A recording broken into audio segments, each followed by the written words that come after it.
So last Tuesday, we spoke about the paradigm of a teacher-student, right? And to summarize in a 2-minute summary, what did we learn? We spoke about two stages in the transferring information from a teacher to a student. The paradigm of teacher-student is really two stages, or two layers, two objectives that this teacher has in giving over that information to the student. What are those two things? The first layer is to define the information, how he gives over the information. And I call it alive information rather than dead information. We spoke about article, audio, video, where there's a balance between the words, the tone, and the alive facial, call it facial expression, just as a lack of words, that gives over information. And if you really think into it, what that means to say is, words are poor. They're the best we have, but they're very poor. They're very poor. They only have, two people can read the same thing and come away with something different, right? Two people understand the same thing and they use different words. So why is it that when you see something and you really get it, it takes you, I can't explain it. Then it takes you a few minutes, then you can explain it. Why? Because you're like, I can't say this in words. I don't have words. We even have an expression. I don't have words to explain this to you. Why don't you have words? If you see it, if you got it, why don't you have words? What, you have a disability? What's the problem? No, because words won't express it. Oh, so why did you find words later? I have no choice. I gotta express it somehow, so I find words. But that's not. Words are poor. Words are poor. So what do you have? You have a tone, and you have between the lines. Yeah, between the lines. You have certain words that are more potent than others, perhaps, and you have the facial expression, which complements and adds to the transformation of the idea to allow the feeling, the conviction to come through as well. Okay? That's what we talked about last time.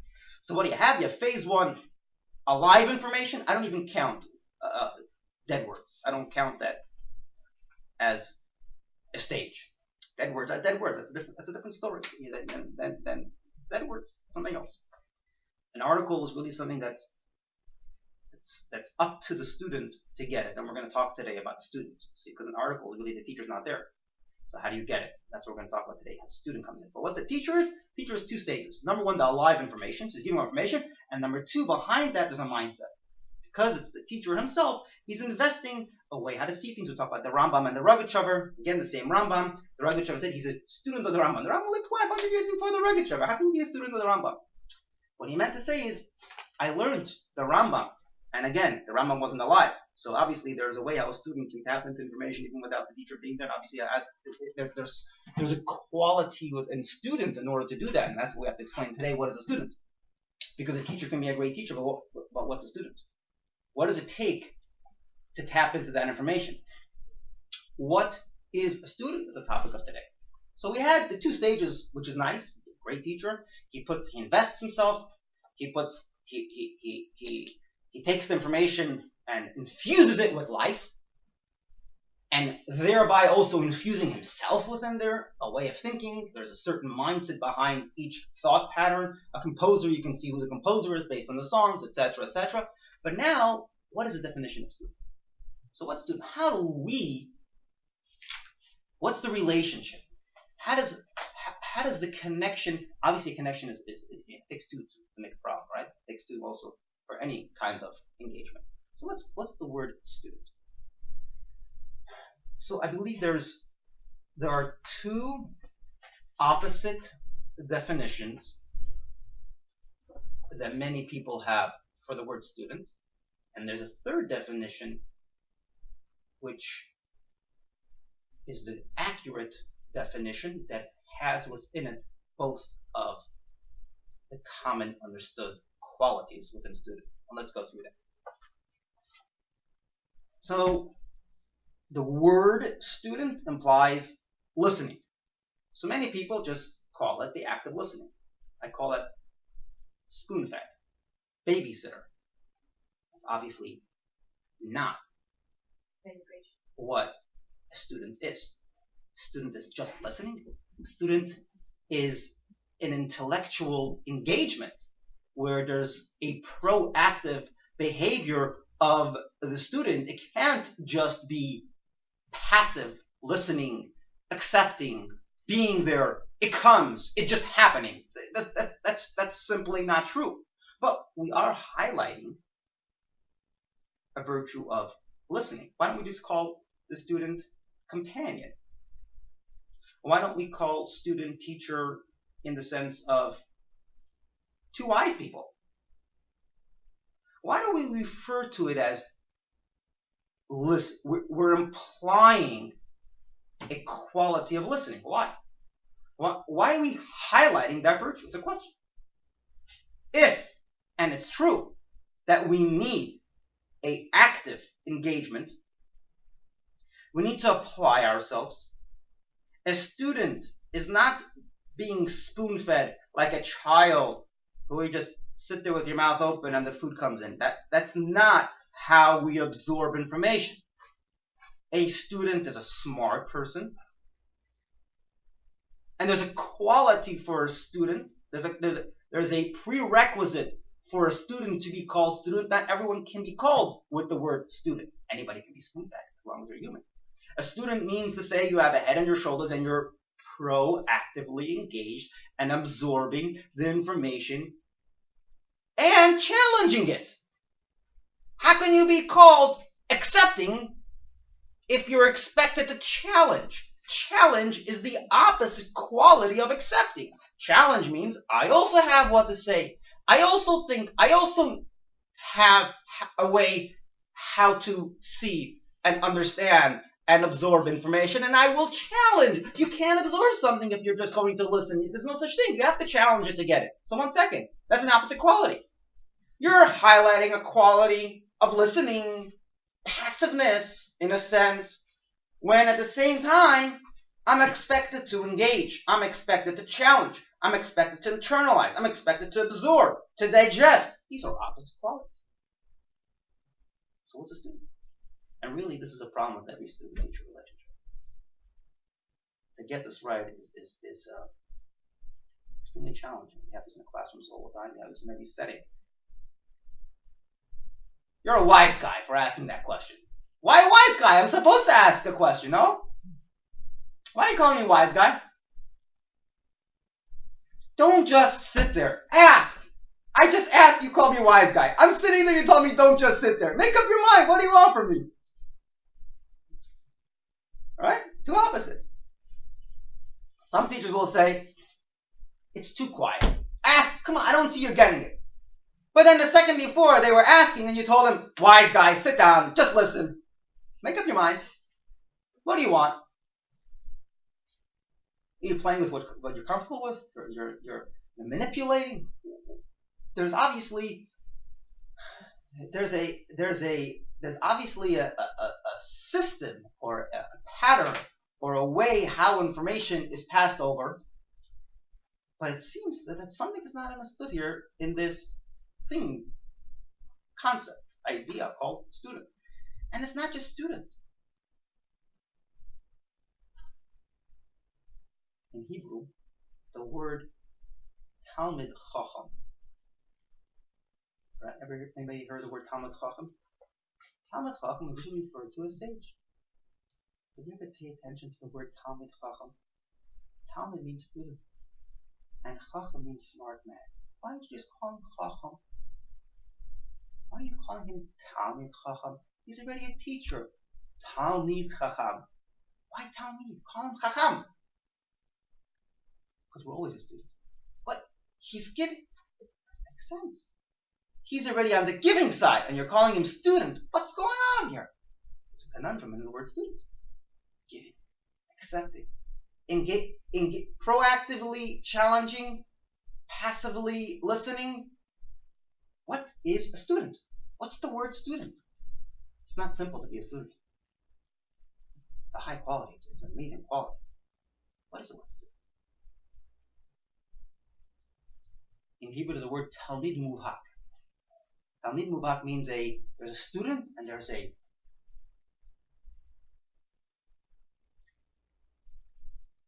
certain, in classrooms perhaps, certain students,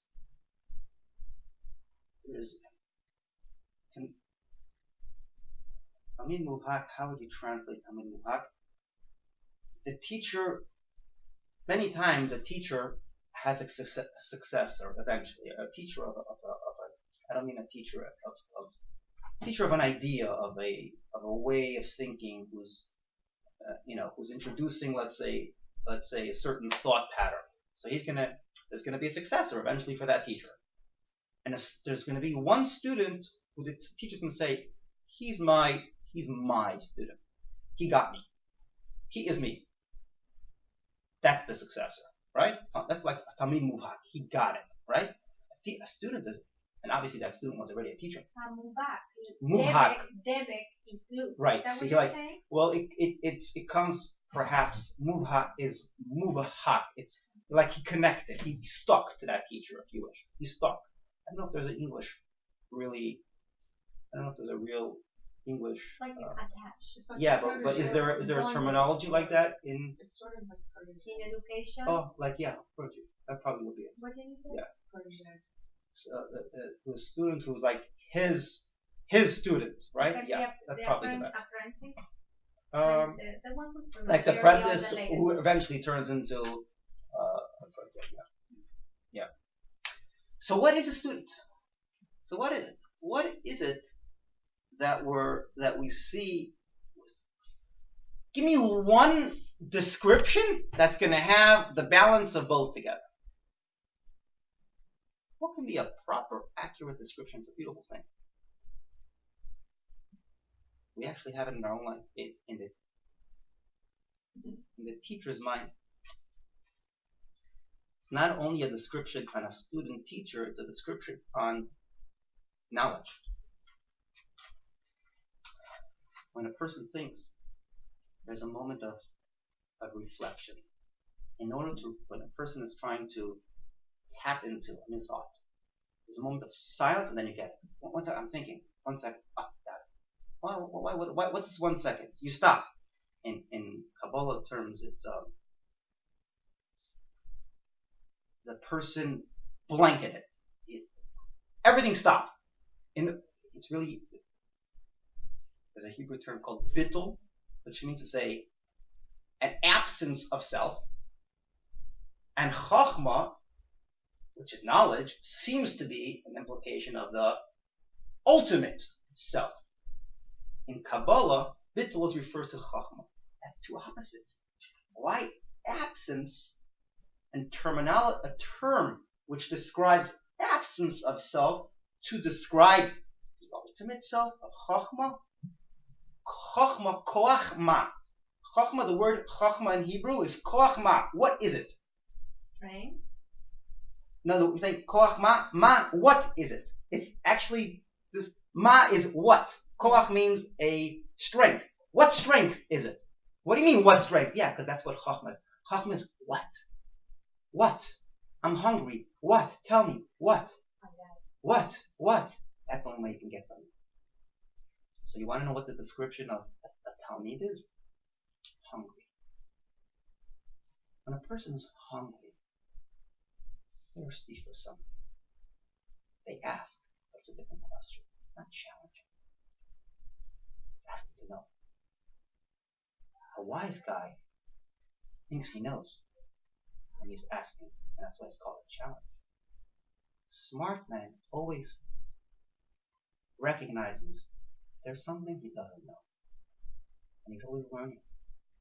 He's always in the mode of accepting, in the sense of knowing that there's more, knowing there's an unknown, and an attitude of wanting to know, a thirst And hunger, what is it? That's Talmud is really the quality of Chachma. The quality of knowledge is not one of self, it's one of absence of self. That's the real quality of knowledge, of Chachma. The quality of wanting to know, being hungry. What is it? What is it? What is it? That thirst is the definition of a Talmud, and that's why you have both. On one hand, the Talmud is in the mode of listening, of accepting. But on the other hand, he's proactively listening. He is hungry. He wants to know. He's going to ask, and the teacher will sense that he's hungry, and he's asking because he's hungry, not asking because he was wise. So when the student is silent, the teacher's going to say, hungry people aren't silent. They're hungry. They're growling. Start growling. Let me hear how you're hungry. I want to see that hunger. But when the student goes into a mode of wise guy, self, I got it already. Now I can challenge. Don't challenge. Ask. Ask. Ask because you're hungry. Always have within you that sense of hunger. What is it? So what's a Talmud? What's a student? A student has in front of him the teacher's saying, the teacher's information that he conveyed. And now let's play it out. We have the teacher, and we have the student. Let's play out how this works. The teacher had two faces. And that you're going to see, in Kabbalah terms, it's called orot and kelim. The light and the vessels. Many times if you come across the word light in Kabbalah or the word vessel in Kabbalah, it's referring to this. This is, student teacher is really just another word for orot and kelim, light and vessel. And we'll see what the word vessel means and what the word light means and how they connect in such a way that they become one. Literally one. The ultimate connection. How does that work? So the teacher has the way of thinking, the mindset. He's investing it into a flow of information. And within that information, there is an ability to grasp a way of thinking, not just the information. What does a student hear? What does a student get? There's three stages in a student. In every proper interaction of student-teacher. There's going to be things you get, things you sense, and things you absolutely don't get. Don't make sense. There has to be, because there's a gap. So there has to be things that are just don't make sense. The things you get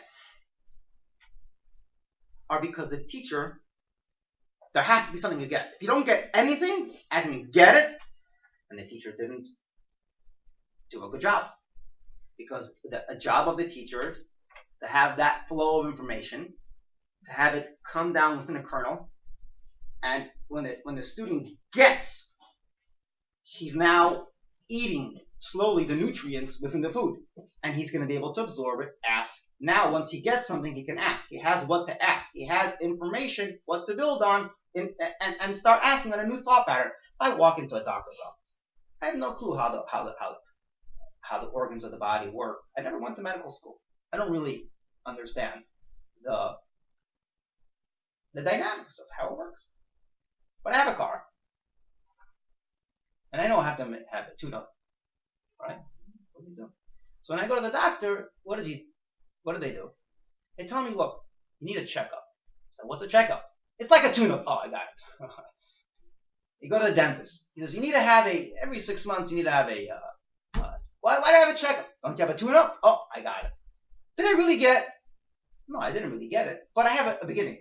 I have a kind of reference of where to start understanding things. There's a lot I don't get. There's a lot of information. There's a whole new picture. But I can start asking questions now. If he didn't do that, I would simply be left in the dark. Now, I can walk out and say, I got it. I really know. I know it all. You're a fool. I don't got it. I don't have it all. I don't know anything.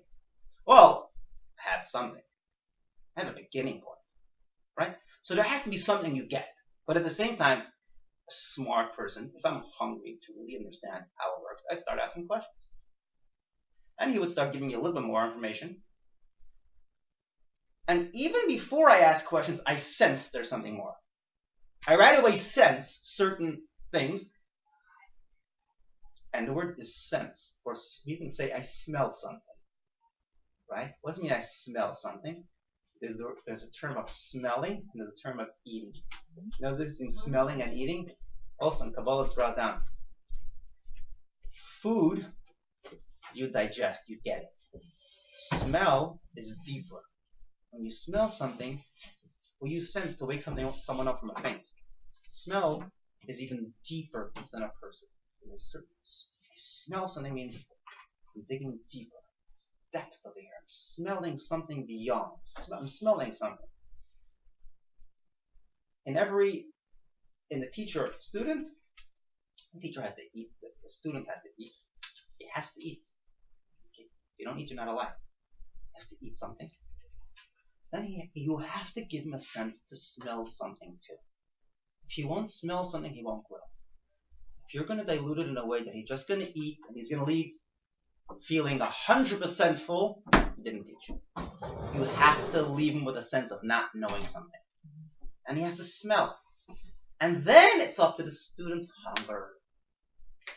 What's going to propel a student to go from eating to actually getting the smell? It's up to the student. Can't be spoon-fed. The student is intelligent. And the student starts asking questions to get the things that he smells. And once they get the things that they smell, they suddenly realize the things that didn't make sense, they smell. And the things that they smell, they get. And now they're growing. And now they're going from the information to the mindset. They're digging deeper. They smell and they smell. They're digging deeper. And that's the paradigm of student-teacher. The smell is like getting into the mindset already. The eating is like getting the information. But they have to continue that quest to get them further.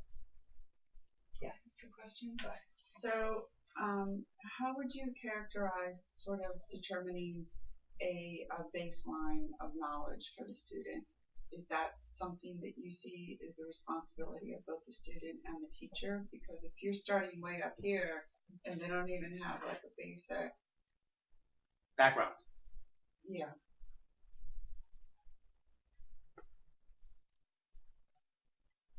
So there are two kinds of students. There are two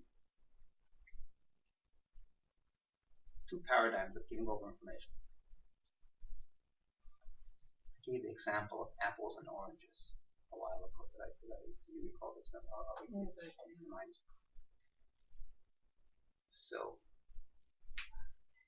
a teacher comes into the classroom and he's teaching. You ever come across someone and say we're in a different world? You use the word world. I've used the word world.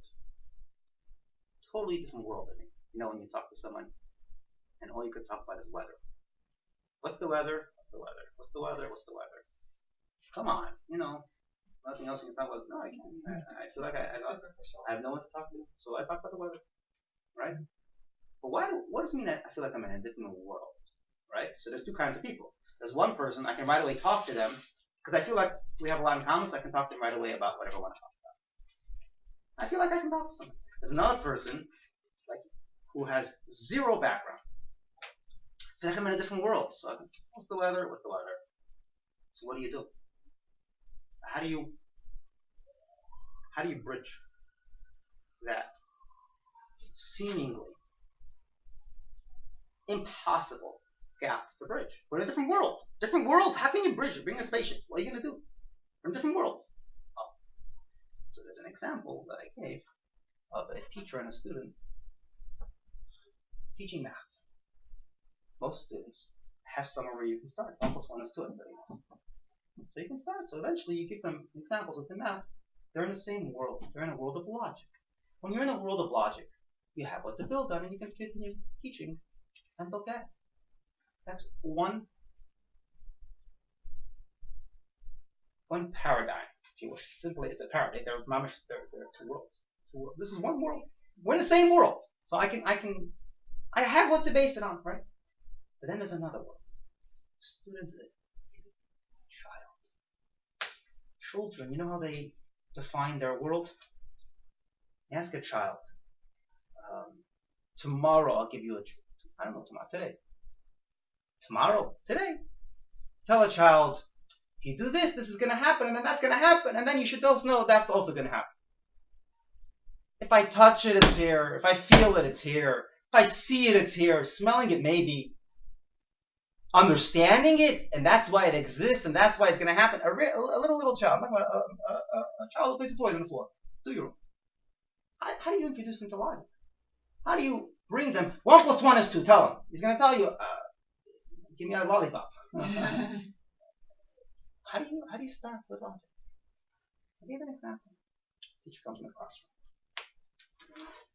2-year-olds, much of 2-year-olds, 3-year-olds. They're playing with blocks, and they build with blocks. So you have 2 blocks, and they're building with blocks. I want to see the depth of this example, and I'm trying to do this example, and I'm going to be answering the question of the effect. He says, look, little boy, little girl, you have these 2 blocks, right? And you build them, like one, and then how many blocks do you need to build? He knows she's building blocks. I'm not asking about logic. I'm asking the blocks that you build. You need 10 blocks. And you take 2 and you make it. Yeah. The puzzle you play with. How many pieces do you have? I have 10 pieces in the puzzle. And you need 2 pieces, right? Don't you realize 1 piece and 1 piece? You have 2 pieces. I'm not talking about logic. I'm talking about your puzzle. The apples you eat. How many apples do you have? I have 2 apples over here. Taking it away 1. I only have 1 apple. Talk about the apples. I'm not talking about logic. Not numbers. Physical apples. Oranges. The child realizes that numbers is not a different world. It's his world. But right now it's apples. So now the teacher comes in the classroom and he finished his lesson. Students should leave getting that 1 + 1 is 2 is not for adults. Hey, we actually do that in a child. In a children's world, we play with blocks and we have apples, we have oranges, we have pears, and it's all there. The principal comes in the classroom the next day and he tests the students. So he asks them, so children, I heard that you guys learned about apples. I heard you guys learned that 1 + 1 is 2. So tell me, if I have 1 banana and another banana, how many bananas do I have? How many bananas do I have? We only learned about apples. I never learned about bananas. The child got stuck still in his world of touch and feel.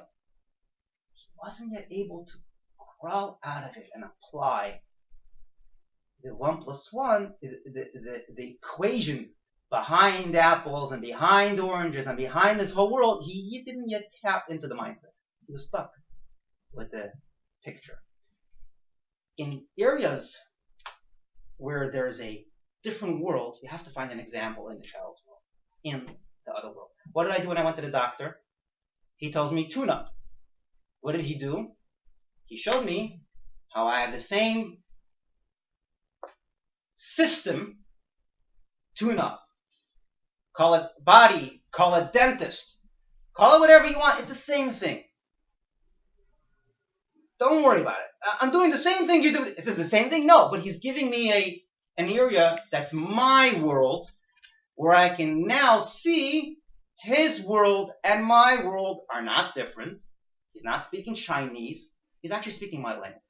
Now I have a reference, right? So Shlomo HaMelech, Solomon, was known for his wisdom. Smartest man. You know how he expressed his wisdom? In Misholim, in parables. It says that he was able to bring down a thought in 3,000 parables. Now the question is, I can also give you Marshall. Marshall's apparently, I think. Marshall's 1 is 2. With an apples and oranges, whatever. So, what's 3,000? Because he said apples, pears, oranges, bananas, that's already 5? No. Every time you bring it down to another world, another reference of understanding, another framework, another mentality, that's a world. Imagine you could bring down someone 3,000 worlds away. It means you really have, even just for a doctor to get it to me, he has to find tuna. Now, it's going to be other years that are going to be harder for him to explain it to me within the framework of a car. You know, when he's gonna have, they're gonna be, everything it's gonna take a little bit effort for him, and it's marketing, but not marketing as in selling, marketing as in explaining, as in demonstrating how there are no divisions between one body of information and another body. A lot of these bodies of information are really based on the same rules, same system. Being able to bridge the two bodies, that takes an intensity of information to be able to see, oh, that's the same thing, and show how that, and then you're carrying the student over to your world. So, in answer to your question, there's 2 kinds of students. In Hasidic terminology, and about this world is called the physical world. We use the word spiritual worlds and physical worlds. What does that mean? It's very similar to the 2 kinds of students. Some students are in the same world. Imagine the world of logic. And children. A world means how you define. Children define things by touch and feel. That's very physical. Adults define things, at least by logic. If it exists, you don't have to feel it. You can understand that it exists. I can understand. Oh, so you see there's a world that's detached from physical. And by understanding it, it exists. There are more ways you can sense something. Spiritual means someone could come into the room and say there's a good vibe. And someone could look at him and say, you're on drugs. What are you talking about? I don't understand what you're talking about. Okay, some sense things, some don't sense. There's a sense. There's a sense besides logic. There's more. There are other ways how we can detect something and define something. You can understand, you can feel, not feel as in subjective feelings, but feeling as in sensing something, right? So there are more ways. So when we say 4 worlds in Kabbalah, 4 worlds, different, what does that mean? Hashem created this world, we're like children. We just feel and touch. Physical is really feeling and touching. But, just like a child is able to get logic. He's able, because it's his world of apples has logic in it. You might not realize it, but it's there. Our world is a duplication of the system of God's world. Now, what does that mean? So we had a class on that too, in the sense of nature has a depth to it.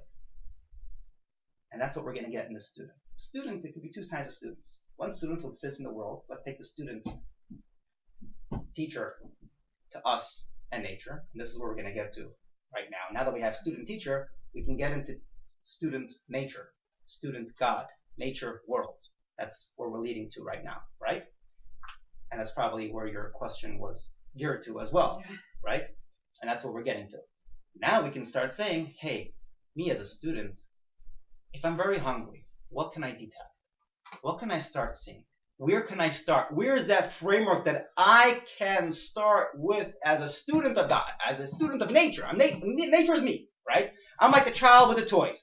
Where can I start with? But remember, no matter what we're going to see, we have to be hungry. We have to really want. And one of the prerequisites of a student is this. What makes a student into a real apprentice and eventually a successor? Doesn't give up. Doesn't declare bankruptcy.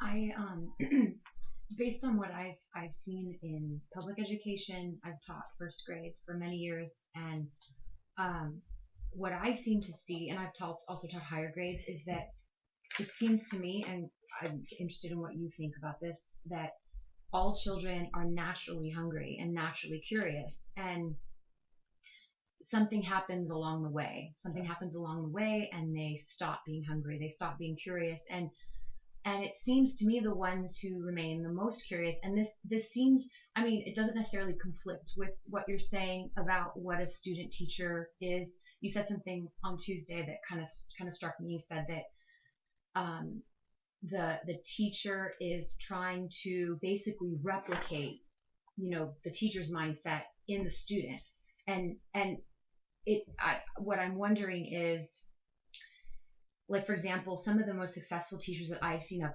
small children who maintain that curiosity, they seem to be more of almost, it's like they aren't even there. It's almost like they're just facilitating and creating a certain environment where the children can make those discoveries for themselves, like what you said about the apples and, like, I don't know if you've heard of Maria Montessori, but I'm sure you've heard of Maria Montessori. She basically took all these kids who were pretty much like mentally disabled. They had very low IQs, and by giving them these, they're called sensorial materials, right? Like the brown stair and the pink tower and all these different physical objects.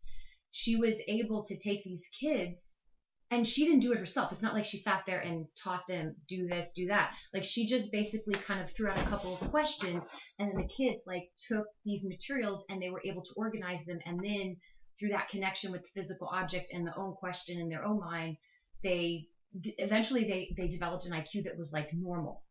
Like, and so that's why some people are really into Montessori now, because they're like, well, if these mentally disabled students could have a normal IQ, what could we do with other normal kids? And then, so I don't know. I'm just wondering, because I mean, I see what you're saying. I think that what you're saying really especially applies to like older students, like, but I don't know, like with children, I don't know. So I'll bring up 2 points. 1 point from the teacher, 1 point from the students. Let me clarify the point that perhaps wasn't as clear. Really what I'm saying is, I don't like the word duplicating the teacher's mindset in the student. I don't like that. It's more like there's no teacher, there's no student, there's an idea. The teacher himself has to be absent too. A teacher who feels himself is not a student. Everybody's a student of knowledge. The teacher has to be a student. So if the teacher is feeling himself and duplicating himself, he's not knowledge, he's himself. If the teacher got it, then it's knowledge. Now, knowledge can talk. So it happens to be the teacher is the one talking that idea. And that's what's going to have an impact, because the idea is now talking. But once the teacher is going to be subjective within an idea, then it's not an idea. And that's where problems happen. The student will... And 1 + 1 is 2. Why does it ring true by every human? Because logic is real. Humans are wired with the same wire. It's called logic. So if it rings true, finish. The teacher happened to get it first, so he gives it over. Well, there are more ideas within logic, the world of logic, perhaps using more logical rules that bring to a more difficult equation and exposing more within the world of logic. But it's more like, I see it now. What does it mean I see it? Imagine there's a beautiful room over there, but I never turned around to see it. Oh, now I see it. Oh, beautiful. I don't need you anymore. I see it. But now, help him see it. Turn around, right, left, flat. Now, you see it? Yeah, you see it. Now help him.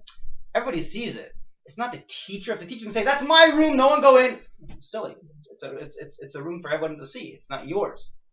Once the teacher says it's his, he doesn't get it either. So I didn't mean to say duplicate the teacher's mindset, but what I did mean to say is that within seeing something, you can see the same painting. There's a richness in the room that you have to have an appreciation for. And within that, there could be a certain appreciation that the teacher develops that he can share, not duplicate. The student, even a successor of a teacher, will defer with the teacher, because at the end of the day, the student got the core. The Rambam can have students that said, this is what my teacher said. I hear what he's saying, but this is how I see it. And one of the things in halacha is you're not allowed to say something that you don't have in uh, uh, conviction for. You can't say, "Oh, my teacher said it, so I'm going to say it." You have to have that same conviction, because logic is about you getting it and not you believing it. So when the halach is, when there are two sages arguing, he can argue. You should argue.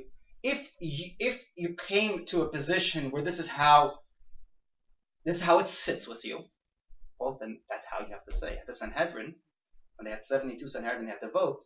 They had the younger ones vote first, so they shouldn't be swayed by seeing the older ones and not say their opinion. No, I want to hear your opinion. You're sitting at the Sanhedrin. I don't care if you're a junior member. You say it first because we need to hear your conviction. So there's no such thing as duplicating an opinion. There's no such thing as imposing an opinion. But there is,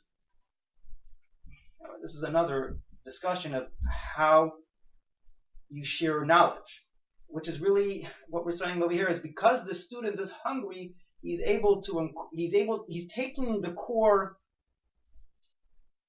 fundamentals from the teacher, thought patterns, but there's going to be somewhere something that a student will, once a doctor can come up with a new idea, right? But he's not going to say that a human is not a human. He's not going to say a human has 3 hands, right? Certain things he's not going to say. There are going to be certain fundamentals that you're going to build on because that's just how it is. Then there's going to be new areas that you can explore and develop. R&D is always R&D, right? So that's in the sense of the teacher, in the sense of the student. So it's not duplicating. It's more like it's really the teacher and the student that are a team. It's really a team that are thirsty for knowledge. The Talmud says, "Mi tamidai yoiser mikulam." For my students, I got more than anyone else. You gain more from students than from all the years of knowledge that you got yourself. Why? Because you're both thirsty. And there's a new perspective you get from a student, which is another discussion, how that works out. But again, so it's never imposing, never in that sense. As far as the student, it's also very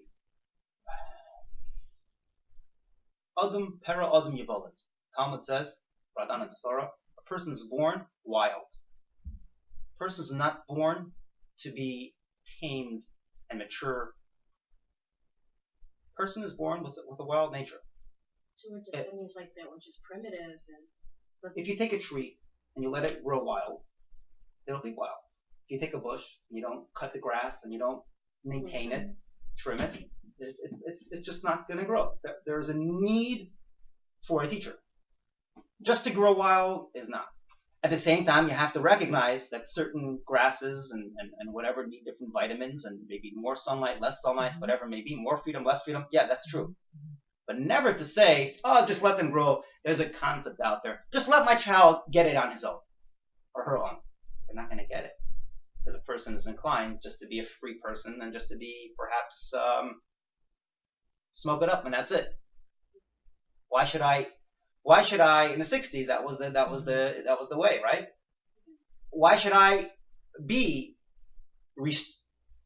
why should I put myself in it? Oh, I have to have some kind of that's just it's part of the nature is so you need a little bit trimming.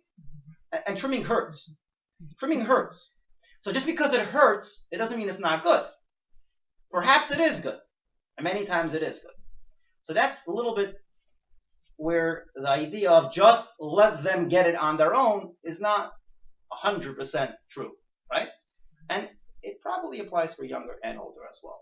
It's in different proportions, in different you feed a youngster with different food, but it's the same rules. You need to let them on their own a little bit, but you do need to. And the idea of just letting them on their own without any kind of supervision, you know where this comes from. This is my inkling, this is my feeling.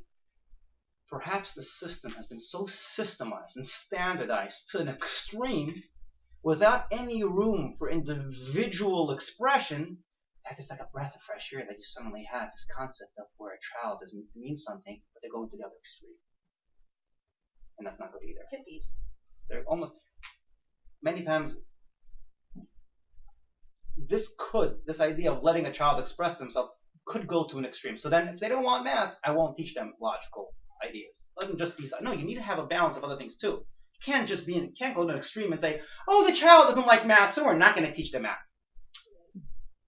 That doesn't work. Let him just jump on. Let him just, he likes art now, let him just do art. He's not interested, he's fighting now, let him fight it out. I'll talk to him later. It can go to extreme. And what you're doing is you're fortifying a bad behavior rather than exposing him to a good behavior. So it's tricky when they say the word of, just let them do what they want. It's tricky. People don't say that. I think it comes because, remember last time you mentioned the standardized, this whole standardized, this is like a rebellion against standardized, but there's a middle road. But I'm always talks about a middle road. There are two extremes in everything. We talked about the stingy versus the spender, right?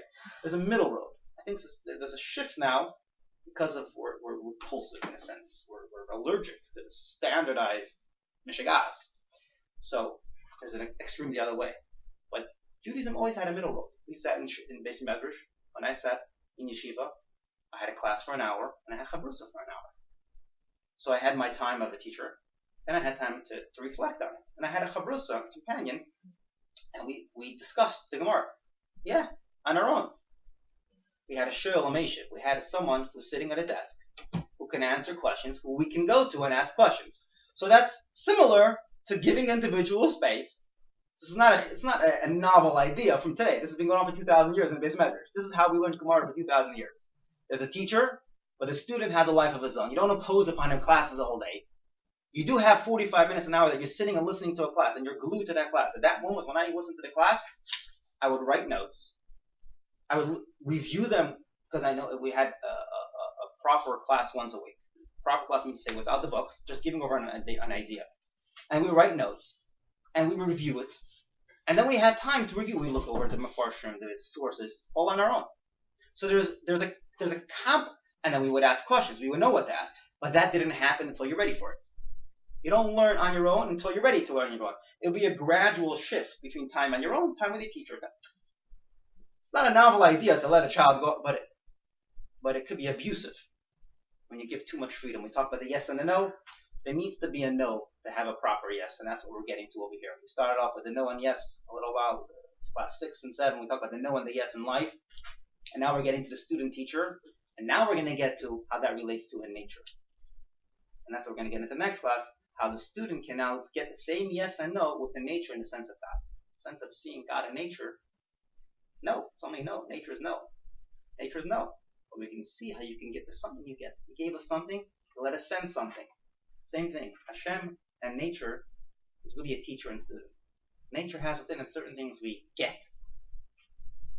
You mentioned to me, in nature I can see God. Beautiful nature, right? Certain things I can sense, certain things I don't. But if I'm very hungry, we'll see how I can climb that ladder. How things that I sense, I get. And the things that I don't get, I can sense. As a matter of fact, there are 3 kinds of mitzvahs that Hashem gave us. Some mitzvahs we get, they're called mishpatim. Some mitzvahs I sense. And 8, they're called edut. And some mitzvahs I don't get, they're called chukim, laws. But the more we get, the more I sense, and the more I sense, the more I realize it's not that it doesn't make sense. Perhaps I don't understand it. And perhaps there's some component, and you climb the ladder. We'll get to that next class.